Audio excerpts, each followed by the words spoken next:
이웃들이 그렇게 노력을 하고 권면하는데도 끝까지 복음을 받아들이지 않고 예수 믿기를 거부하는 할아버지 한 분이 임종을 맞게 되었습니다. 목사님께서 전화를 받고 가서 본인이라도 영접하게 해야 되겠다 하고 신방을 가서 기도하고 복음을 간단하게 전하고 할아버지를 권면했습니다. 할아버지, 이 말씀이 믿어지시면 아멘 하십시오. 그런데 입을 꾹 다문 채 아멘할 생각을 하지 않는 겁니다. 그래서 목사님이 다시금 복음을 제시하고 할아버지에게 권면하기를, 할아버지, 이제 돌아가실 텐데 마귀 권세를 부정하시고 예수님을 구주로 영접하셔야 천국에 가십니다. 그랬는데도 입을 더 꾹 다물고 고집 피우듯이 그렇게 아무 말을 하지 않는 거예요. 답답해진 목사님이 안타까워서 이 시간에 예수님을 영접하셔야 할아버지 천국 갑니다. 그랬더니 드디어 이 할아버지가 입을 열었습니다. 그리고 이렇게 대답했습니다. 제가 지금 어디로 갈지 모르는 판국에 누구 한편을 화나게 하고 싶지는 않습니다. 여러분, 우리가 인생을 살면서 왜 갈팡질팡합니까? 그것은 우리의 인생의 뜻을 세우지 못하고 살기 때문입니다. 우리가 어떤 일을 해나가면서도 왜 계속해서 우리는 불안합니까? 뜻을 세우지 못하고 살기 때문입니다. 우리가 뜻을 세우고 우리의 뜻이 분명하면 두려울 것이 없습니다. 더구나 우리가 하나님 안에서 뜻을 세우면 하나님께서 우리의 마음에 평안을 주시는 줄 믿습니다. 오늘 본문에는 인생의 결정적인 순간에 뜻을 세우고 살았던 한 믿음의 사람이 등장합니다. 우리에게 너무나도 친숙한 이름, 바로 다니엘입니다.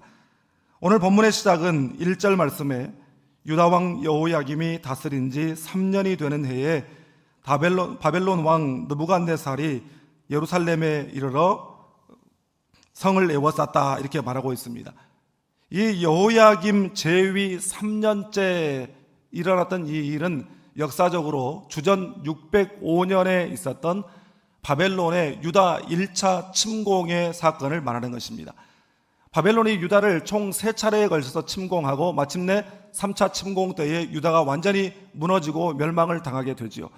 그때마다 바벨론은 유다 백성들을 많이 포로로 끌어갔습니다. 바로 이 1차 침공, 여호야김 재위 3년 때 이루어진 1차 침공 때에도 역시나 많은 포로를 끌어갔는데, 그때는 왕족과 귀족 출신의 인재들을 많이 포로로 끌어갔습니다. 바로 그 포로 행렬 가운데 오늘 본문의 주인공인 다니엘과 그의 세 친구가 포함되어 있었습니다. 다니엘은 유다 출신의 왕족이었고 그의 친구들도 다 귀족들이었습니다. 그러니까 왕족이고 귀족이었으니 얼마나 부유하게 부족함 없이 그렇게 살았겠습니까? 얼마 전까지만 해도 그렇게 부유한 가정에서 좋은 부모 밑에서 편안하게 잘 먹고 잘 살던 왕족이요 또한 귀족들이었습니다. 그런데 이들이 왕궁과 성전을 드나들면서 공부도 하고 율법도 익히고 또한 정치 수업도 하면서 나름대로의 미래를 꿈꾸었을 것입니다. 그런데 어느 날 갑자기 쳐들어온 이 이방 제국의 군대의 말바불국 하에 모든 삶의 터전을 다 빼앗겨 버리고 왕족, 귀족이라고 하는 신분도 박탈당하고 부모와 생리별을 하고 그야말로 언어가 다르고 문화가 다르고 종교가 다른 이방 땅의 포로로 끌려가게 되었습니다. 오늘 말씀의 다니엘의 모습을 통해서 영적 바벨론인 이 세상 속에서 우리가 어떻게 하면 생존을 넘어서서 번영하고 더 나아가서 이 세상에 이리저리 끌려다니는 사람이 아니라 하나님의 말씀으로 또한 하나님 나라의 원리로 이 세상을 이끌어가는 그런 사람들이 될 수 있을지, 그 영적인 비결을 발견할 수 있게 되기를 주님의 이름으로 축복합니다. 먼저 오늘 본문 8절 말씀을 우리 함께 읽겠습니다. 다니엘은 뜻을 정하여 왕의 음식과 그가 마시는 포도주로 자기를 더럽히지 아니하리라 하고 자기를 더럽히지 아니하도록 환관장에게 구하니. 아멘. 다니엘이 바벨론의 포로로 잡혀간 때에 대해서 1절 말씀에는 역사적 관점에서 기술했습니다.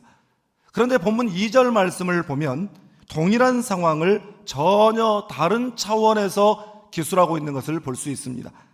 2절 상반절에 주께서 유다 왕 여호야김과 하나님의 전 그릇 얼마를 그의 손에 넘김에 이렇게 말씀하고 있어요. 그러니까 1절을 그 당시에 그런 객관적인 상황을 역사적 관점에서 기술하는 것이라고 한다면 2절 말씀은 그것을 이 영적인 뷰포인트, 영적인 관점과 차원에서 그것을 말씀하고 있는 것이죠. 여러분, 지금 이 사실을, 이 상황이 객관적으로 보면 이 혼란한 국제 정세, 국제 관계 속에서 약육강식의 법칙에 따라서 이루어진 일처럼 그렇게 보여지지만 영적인 시각으로 이것을 보면 다 하나님께서 하신 일이라는 사실입니다. 하나님께서 유다 민족을 향해 뜻과 계획을 가지고 계시고 또 고난과 시련의 과정들을 통해서 그들의 죄악의 불순물들을 다 제거하시고 다시금 깨끗한 온전한 그릇으로 만드시기 위한 선한 목적을 가지고 펼치시는 그런 상황이라는 것입니다. 여러분, 우리가 어떤 일이나 상황 앞에서 그 상황의 이 객관적 팩트를 보느냐 아니면 영적 상황과 영적 차원과 영적인 관점으로 그것을 바라보느냐 하는 것은 여러분 굉장한 차이가 있습니다. 바로 그 바라보는 시각에 따라서 그 일에 대한 우리의 자세가 달라지고 우리의 선택과 또한 우리가 갈 길이 달라지게 되는 것입니다. 다니엘은 그 사건 앞에서 그야말로 정말 기가 막힌 그런 절망적인 상황만 본 것이 아니라 다시 말해서 그 앞에 펼쳐지고 있는 객관적이고 역사적인 사건만, 사실만 본 것이 아니라 배후에서 역사하고 계시고 일하고 계시는 하나님을 보게 된 것을 믿으시기 바랍니다. 그래서 다니엘서 전체의 주제는 역사의 주인은 하나님이시다 이것입니다. 다니엘이라고 하는 이름의 뜻도 하나님은 나의 심판주가 되신다, 심판장이 되신다, 재판자가 되신다 이런 뜻입니다. 여러분, 이 사실을 믿으면 때로는 우리가 원치 않고 기대하지 않는, 가고 싶지 않은 길과 상황이 우리 앞에 펼쳐진다고 하더라도 로마서 8장 28절의 말씀, 우리가 알거니와 하나님을 사랑하는 자 곧 그 뜻대로 부르심을 입은 자들에게는 모든 것이 합력하여 선을 이루느니라. 여러분, 이 말씀이 믿어지게 되는 줄 믿습니다. 문제는 그 상황 앞에서 그 과정 가운데 쓰러지지 아니하고 포기하지 않고 선하신 하나님의 섭리를 신뢰함으로 우리가 믿음으로 버텨야 되는데 어떻게 그렇게 할 수 있냐는 거예요. 오늘 보면 8절 말씀을 보니까 다니엘은 뜻을 정했다라고 말하고 있습니다. 이 뜻을 정하여라고 하는 이 말이 히브리어 원어에는 연속해서 기록된 것은 아니라 뜻과 정하다라고 하는 말이 좀 이렇게 떨어져 있는데 그 말을 원어적으로 그대로 번역을 하면 마음을 세우다, 결심하다 이런 뜻이에요. 그래서 이 부분을 뜻을 정하다라고 하는 이 부분을 NIV 성경을 비롯한 여러 영어 성경들은 resolve, determine 이라고 하는 결심하다, 결단하다, 결정하다 이런 단어를 쓰고 있는데 KJV 성경은 purpose in his heart라고 기록하고 있습니다. 그의 마음의 목적을 설정했다. 이 번역이 조금 더 이 원어적 의미에 가까워요.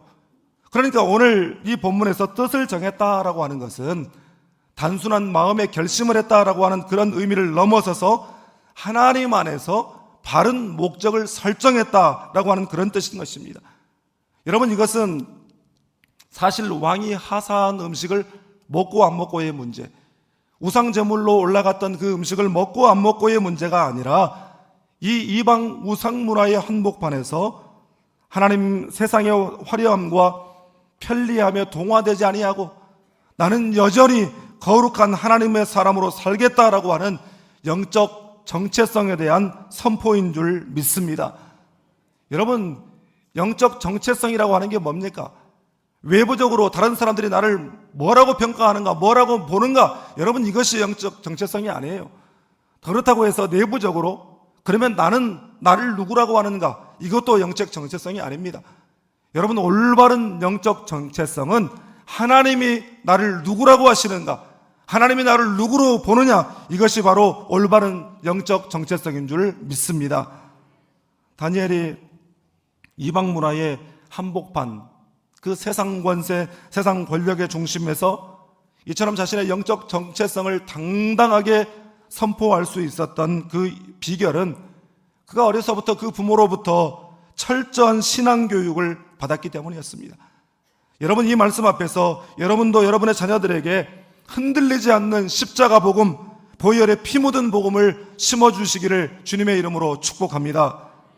여러분이 사실은 우리가 먼저 어떤 자리에 있든지 우리가 무슨 일을 하든지 하나님 영광을 위하여 하겠다라고 하는 신앙의 원칙을 정하고 뜻을 정하고 살아가기를 주님의 이름으로 축복합니다. 다음으로 본문 12절 말씀을 우리 함께 읽겠습니다. 청하오니 당신의 종들을 열흘 동안 시험하여 채식을 주어 먹게 하고 물을 주어 마시게 한 후에 아멘. 여러분, 하나님의 사람들이 이 땅 가운데에서 영적인 정체성을 바로 갖고 살기로 결단을 하면 항상 그에 따르는 세상의 반응이 있습니다. 그 세상의 반응은 환호와 박수의 그런 반응이 아니죠. 크리스찬이 영적 정체성을 가지고 산다라고 하는 것은 이 세상의 시대와 문화와 분위기와 세속적인 흐름과 유행을 거스르는 일이기 때문에 반드시 거스름에는 그런 부딪혀오는 도전이 있는 것입니다. 영적 정체성을 가지고 신앙의 원칙, 말씀의 원리대로 살겠다라고 우리가 뜻을 정하고 그렇게 선포하면 세상 사람들이 우리를 향해서 아이고 그러시냐고, 너무너무 훌륭하시다고, 어서 예배드리러 가시라고. 여러분, 절대 그렇게 나오지 않습니다. 그렇게 동의하고 우리를 배려해주고 격려해주고 박수 쳐주지 않아요. 우리가 그렇게 결단을 하고 우리의 신앙을 선포하면 세상 사람들은 우리를 환자 취급합니다. 특이한 천연기념을 나셨다고 그렇게 우리를 놀려요. 주일 예배 한번 빠지면 안 되냐고. 사람이 공동체 의식이 좀 있어야지 어떻게 그렇게 자기 생각만 하는 이기적으로 생각하느냐고 그렇게 욕합니다. 그런 세상의 도전 앞에서 우리는 어떻게 해야 되는 거예요? 다니엘의 뜻을 정하고 이방 나라, 이방 우상의 한복판에서도 하나님의 사람으로 살겠다고 철저하게 영적 정체성을 선포했을 때에, 작정했을 때에 그에게 찾아온 세속적 첫 번째 도전은 바로 바벨론 제국의 왕이 하사한 음식을 먹으라는 것이었습니다. 여러분, 고대에는요, 왕이 내린 것, 왕이 하사한 것이면 그것이 설령 죽는 사약이라고 하더라도 왕이 있는 쪽을 향해서 절을 하고 그것을 받았어요. 그런데 놀라운 것은 9절에 보니까 하나님이 다니엘로 하여금 환관장에게 은혜와 긍휼을 얻게 하신지라. 다니엘이 하나님 앞에서 신앙으로 살기로 뜻을 정했을 때에 하나님께서 전혀 생각지 않았던 사람을 통해서 그를 돕게 만들어주셔요. 이 환관장이라고 하는 이 말을 원어로 봤더니 이 수종장, 내시의 우두머리 이렇게 되어 있더라고요. 그러니까 우리 조선시대로 말하면 상선어른, 상선영감 정도 되는 사람이 환관장입니다. 그런데 참 특이한 것이 이 9절 말씀을 보니까 환관장에게 은혜와 긍휼을 입게 하셨다. 여러분, 이 은혜와 긍휼, 사실 이 표현이 아무한테나 쓰는 표현이 아니잖아요. 더더군다나 원어적 의미로 보면 이 헤세드, 라함이라고 하는 이 단어는 사람에게 쓰는 단어가 아니에요. 하나님의 성품을 나타낼 때 쓰는 단어고 하나님이 주어로 해서 쓰이는 단어입니다. 그런데 지금 사람, 그것도 하나님을 믿지 않는 이방 사람에게 이 단어를 쓰고 있는 거예요. 여러분, 이게 무슨 뜻입니까? 하나님이 그렇게 하셨음을 말씀하는 것인 줄 믿습니다. 하나님께서 불신자지만 그의 마음 가운데 감동을 주시고 역사하셔서 다니엘을 신뢰하게 만들고 다니엘에게 호의를 베풀게 만드신 줄 믿습니다. 여러분, 이 환관장은 오늘날 우리들에게는, 우리 크리스찬들에게는 믿지 않는 직장 상사일 수도 있고 믿지 않는 친구일 수도 있고 또 불신 가족일 수도 있어요.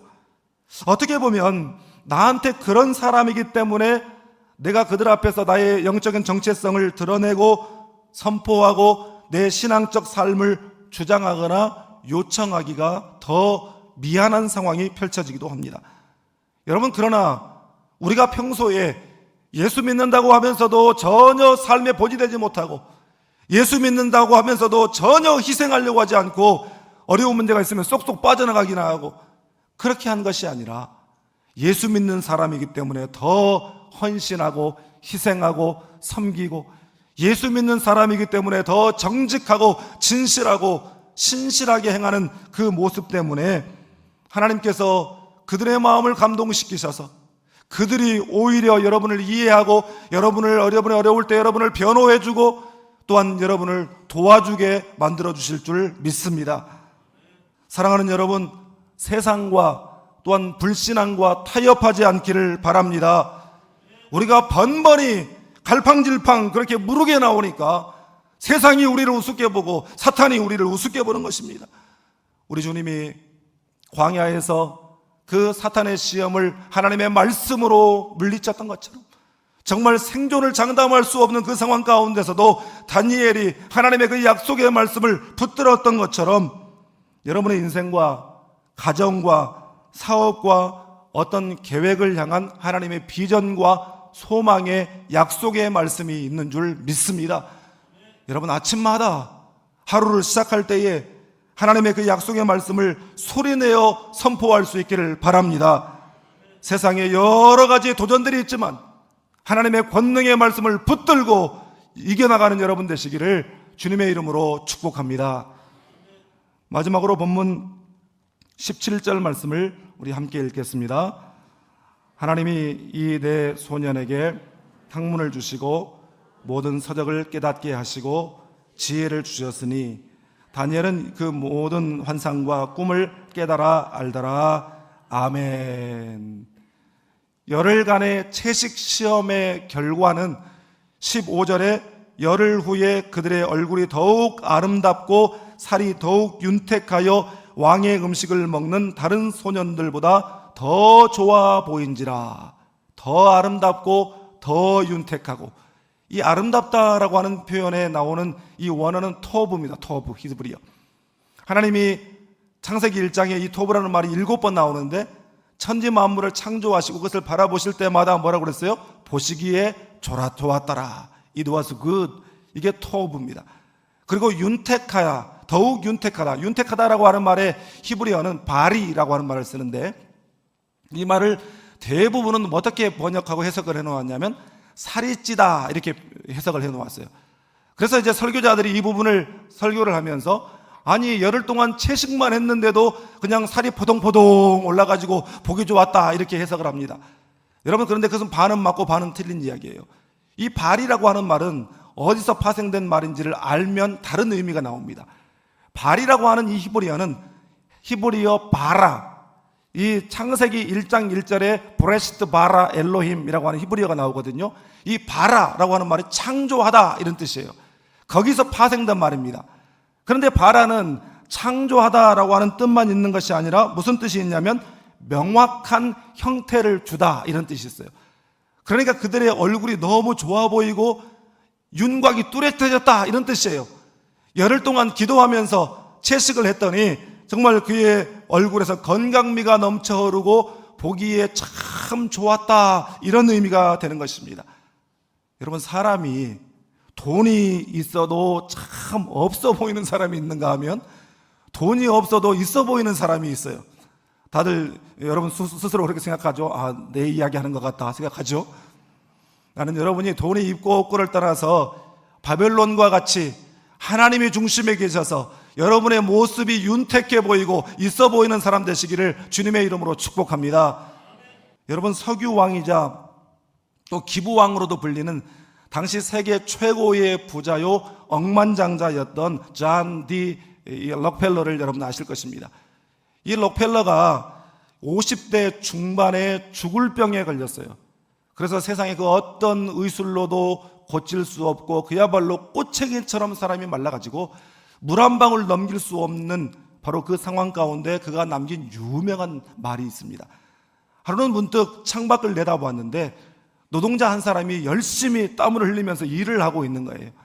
그러다가 잠시 후에 이 사람이 점심시간이 되니까 자기가 싸온 도시락을 펼쳐놓고 그 음식을 먹는데 이렇게 보니까 그 음식이라고 보잘것도 없는 음식인데 얼마나 맛있게 먹는지, 그러면서 자기가 그런 말을 한 거예요. 자기도 모르게 저 노동자의 식욕을 나에게 줄 수만 있다고 한다면 내가 가진 전 재산을 저 사람에게 주리라, 이런 말을 했어요. 그런 말을 하다가 이 사람이 자기 자신이 너무나 인생을 잘못 살아왔다라는 생각을 한 거예요. 그래서 이제는 하나님 기뻐하시는, 남은 날이라도 하나님 기뻐하시는 삶을 살아야 되겠다, 이렇게 마음을 먹고 자기가 가진 재산을 나누기 시작했어요. 그랬더니 하나님께서 놀랍도록 기적적으로 그를 치료하시고 그를 회복시키시고 50대 중반에 죽는다는 사람이 몇 살까지 살았냐면 98세까지 살았어요. 98세까지 사는 동안 자기가 가진 것들을 부지런히 나눴어요. 그가 교회를 세우고 명문 시카고 대학을 세우고 미 전역 대학에 2,000개나 넘는 대학에 도서관을 세워주고 정말 많은 사람들에게 자신의 것을 나누면서 그야말로 하나님의 영광을 위해서 하나님께 영광을 돌려드리는 그런 인생을 살았습니다. 여러분, 부자라고 해서, 사회적으로 높은 지위에 있다고 해서, 리더의 자리에 있다고 해서 저절로 리더십이 생기는 것이 아니에요. 다니엘은 바벨론 왕실 학교에서 열흘 동안만 그곳에 있었던 것이 아니라 3년간 교육을 받았어요. 그리고 열흘간의 채식 시험 결과 다른 소년들과 비교해 볼 때 더 얼굴이 좋거든요. 더 건강해 보이거든요. 그래서 이제는 그 관리하는 자가 열흘뿐만 아니라 아예 이 왕립 학교에서 교육받는 동안 너희들 원하는 대로 그렇게 해라. 그래서 왕이 내린 고기와 포도주를 제하고 채식만 그들에게 주었어요. 다니엘이 적어도 3년 동안 그런 삶을 살았던 것입니다. 다니엘이 하나님 앞에서 이처럼 자신의 정체성, 자신의 신앙을 선포하는 삶을 지속적으로 지켜나갔다는 것을 말하는 것이죠. 그랬더니 17절에 하나님이 이 네 소년에게 학문을 주시고 모든 서적을 깨닫게 하시고 지혜를 주셨으니 특별히 다니엘에게는 모든 환상과 꿈을 깨달아 알게 하셨더라.